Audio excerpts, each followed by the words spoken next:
If you're a real estate agent that's been in the business for over 2 years but are still stuck under that 15 deals a year mark, we're going to be going over the 3 main reasons why real estate businesses plateau, which one of those reasons you fall into, and which problems to fix in order to achieve exponential growth in 2026. My name is Mick Kortnov. I'm the co-founder here at Bright Court Agency, which in 2025 alone was able to add over $15.5 million in total sales volume to real estate agents' businesses. We've spent hundreds of thousands of dollars in marketing in order to figure out what strategies work and which ones don't. Let's get into it. Most real estate agents don't stop growing because they're bad at real estate. They plateau because they hit the ceiling of their current operating capacity. In my opinion, after analyzing hundreds of real estate agents' businesses, the truly successful ones are the ones that pass a certain threshold where their business just becomes exponential. Think about it. The more new people that you do business with, the more people will turn to repeat business and the more referrals you'll get. As you get more and more new clients, the old ones on the back end should also be bringing you deals. That's what creates exponential growth without you having to put any kind of direct input. Because if the work that you do correlates with the amount of deals that you close, your brain maxes out, your time maxes out, and your follow-up maxes out. You become the bottleneck. And that's actually good news because finding the bottleneck is the first step to fixing a business. In this video, I'm going to break down why the plateau happens, exactly what's breaking inside your system, and how you can unlock that to scale past 36, 50, even 100 deals without working more hours, without burning out, without guessing. So to start off, there's a few invisible ceilings that every agent hits. The first one is the time plateau. You physically run out of time in your day to do everything, and when the day resets, you start over. You're running around doing showings, writing up offers, doing home evaluations, meeting for coffee, negotiating prices, cold calling, learning Facebook ads, making new mailers, and researching other lead generation options. I don't know about you, but to me that doesn't sound like an ideal way to run a business. You're being pulled in so many different directions at the same time and can never give anything your full attention. And the moment that you get busy with clients, you no longer have the time to be doing outreach simultaneously. And that means your future pipeline stops being fed. That's exactly how and why roller coaster months are created. And then when you're busy, you don't have the time to meet your outreach goals. But then when all those deals are wrapped up, it's back to being slow. And now you feel anxious because you have to find a way to close more deals before all that money dries up. And once again, all of your time is only dedicated to outreach.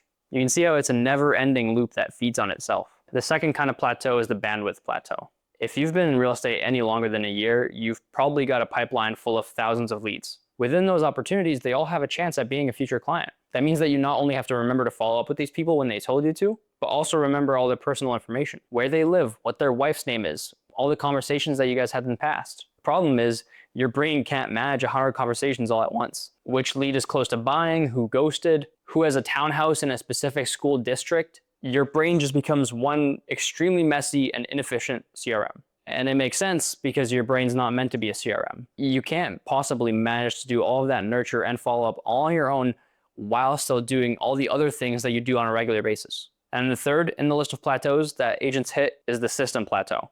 You're at the capacity that your current system allows you to operate at. Your business is built on an unscalable, unstable foundation. And it's just that, a foundation, the bare minimum to have a standing building. Think about it like this. In order to close the most possible deals in real estate, all your time should be spent closing deals. But instead, you're relying on word of mouth, the MLS, open houses, maybe some Facebook and Google ads in there. But nothing is structured. It doesn't have any kind of scalability. Referrals and open house deals are kind of like the bare minimum wage in real estate. They're like bonuses to add to your vacation savings. You decide your earning potential in real estate. There's no limit on how many deals you can close. So this plateau has nothing to do with your talent. You're as good at real estate as any other agent, but the operating system that you use to get here isn't the same one that's going to get you to 50 plus deals a year. So how do you go about fixing all these plateaus? This is where a lot of agents get stuck. They just think, I just need more connections, more people, more leads, more business. But the truth is that once they get that, they go right back to where they were.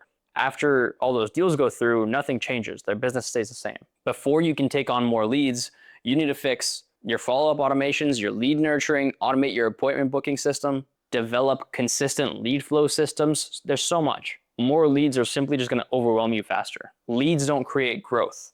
Leverage does. So to answer our previous question, how do you remove yourself as the bottleneck? Because let's be honest, right now you're the marketing team, you're the ISA, the scheduler, you're the pipeline manager, the follow-up system, transaction coordinator, content creator, HR department, CEO. You're a whole one-person brokerage, and it's not sustainable. So instead of becoming more, you must do less at a higher level. Here's exactly how we break each plateau. First, your time.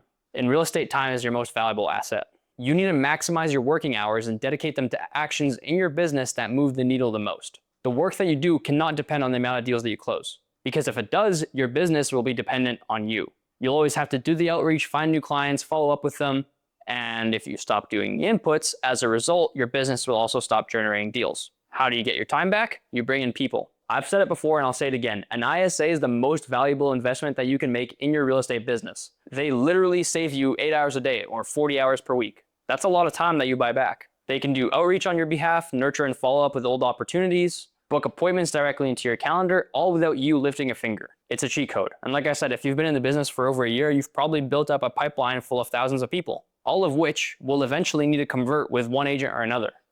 It's simply a matter of time. The deciding factor of who they go with is the realtor that times their follow-up correctly. But obviously for you, calling hundreds of people every single day isn't the best use of your time. You'd be way better off just showing up to the appointments that are scheduled and closing the deals with the people that the ISA has found. On top of that, if you are doing any kind of marketing, these ISAs are able to call those leads instantly, because speed to lead is hard to stick to when you're in the middle of a showing. When someone opts in, you've got 5 minutes tops before someone goes cold, 30 minutes before they even forget about you, and after 24 hours, forget it, they're on to the next agent. And we've personally pulled this data from the tens of thousands of leads that we've managed across big and small markets all across Canada. The agents that book the appointments the fastest also close the most.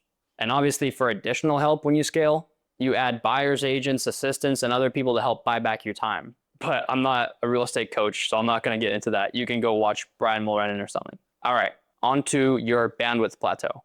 The total amount of work that your brain can handle without getting overwhelmed. Not only does working all your connections require time, but it also requires stress and thinking. Your brain's constantly full. Therefore, you need to empty your brain into a machine that tracks everything for you. And you do that by having a well-built CRM. You use things like automated messaging and emailing, automated cold lead reactivation, tagging and scoring of lead priority, automated appointment scheduling. I'm not gonna get into all of that because that could be a whole video within of itself, but let me know if you want a breakdown of an actual back end of a CRM that we manage. Essentially, you just set it up so that you don't have to stress or think about anyone until it's time to work with them.